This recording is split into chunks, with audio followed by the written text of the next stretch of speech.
I'm a lazy language learner. I don't do tests. I don't do flashcards. I don't use the International Phonetic Alphabet, the IPA. I don't go to class. I study on my own when I feel like it. When I'm tired of whatever I'm doing, I move on to something else. I fluctuate between difficult content and easy content. The well-known and outstanding Brazilian educator described why comprehension tests about things that we read are so futile. Because reading is a vagabond experience. We don't want to challenge the reader to try to remember or try to understand or to explain what he or she read. We just want the reader to enjoy the process. And so that's kind of been my approach. Now, there are definitely arguments against the sort of lazy language learning attitude. I've read a couple of books recently that give reasons why we need to be more deliberate, although with the nuance. Outsmarting Our Brains by Dan Willingham, Making It Stick. Now, these books do point out that sort of deliberate block learning, forcing yourself to learn something, is not very effective.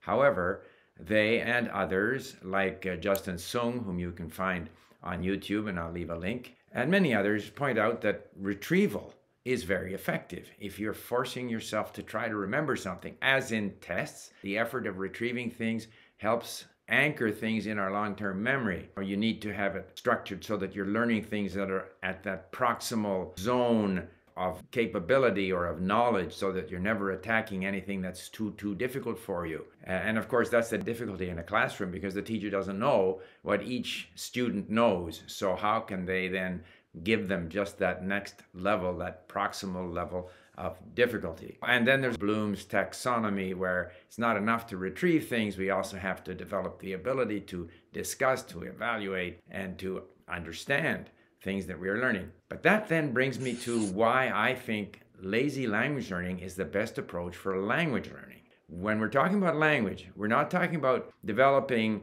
or retaining with accuracy bits of information that we have learned. We're talking about using the content, the material that's hopefully of interest to us, to learn the language. When I read a history book on Poland in Polish, I don't care if I remember all the details. I'm not going to do a test on Polish history.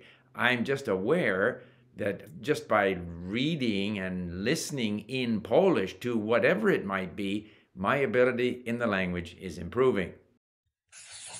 Again, this zone of proximal knowledge, because we are selecting things of interest to us, we are typically moving from one bit of content in a particular area, using a podcast or an audiobook or whatever it might be, to something that is more or less related to that subject. So we are helping ourselves, both in terms of the subject matter and in terms of the vocabulary, stay within our area of proximal knowledge. Similarly, when I start out in a language, I do a lot of repetitive listening to our mini stories, because there again, I'm staying within the limits of my sort of proximal level of knowledge.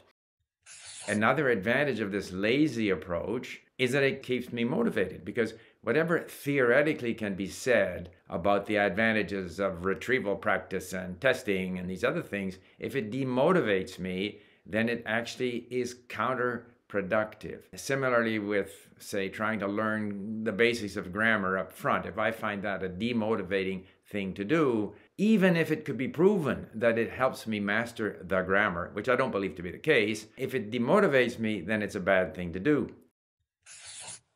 Given that retrieval is an important part of developing long-term memory, so then some might argue we should be doing tests to force us to retrieve things that we have learned. However, when we are listening and reading, covering a lot of different types of material, maybe some of the same essential subject matter, using different books or different sources, we are in fact forcing ourselves to retrieve things that we have in our memory. So we don't have to have a deliberate retrieval practice or exercise that's going to force us to retrieve things. By the mere fact that we are reading and listening to things where there are words that are in various stages of being acquired. So in the case of link, if they're white, we know them. If they're different shades of yellow, we're in different stages of learning them. If they're blue, they're brand new.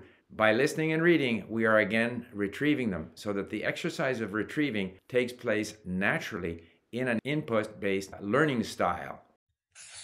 The big thing, of course, is to remain curious. It's our curiosity that drives us. Curiosity about the language, about the people. So as long as we have that curiosity and we have that sort of lazy attitude, it's almost the sort of wu-wei, effortless attitude of Zen or of Zhuangzi in Chinese philosophy, we're going to be moving forward, even though we have a lazy approach to language learning and we resist the testing and the other things that traditional classroom instruction tries to force on us. And I think we are living in the golden age of vagabond or lazy language learning. Never has there been a greater variety of resources available through YouTube, through podcasts, and I now discovered that I can go to a podcast, and even if the MP3 file isn't available, I can turn on the audio, open up Audacity, get an MP3 file, and then I can bring that MP3 file into Link. Link will automatically transcribe it. I have a lesson. So the fields, the areas that we can wander around, meander around like a hobo, like a vagabond, as a lazy language learner, and increase our ability in the language has never been greater. I have spoken previously on the subject of lazy language learning, and I will leave you a couple of videos that I did at different stages. And with this video, I'm kind of updating my position on this. Thank you for listening. Bye for now.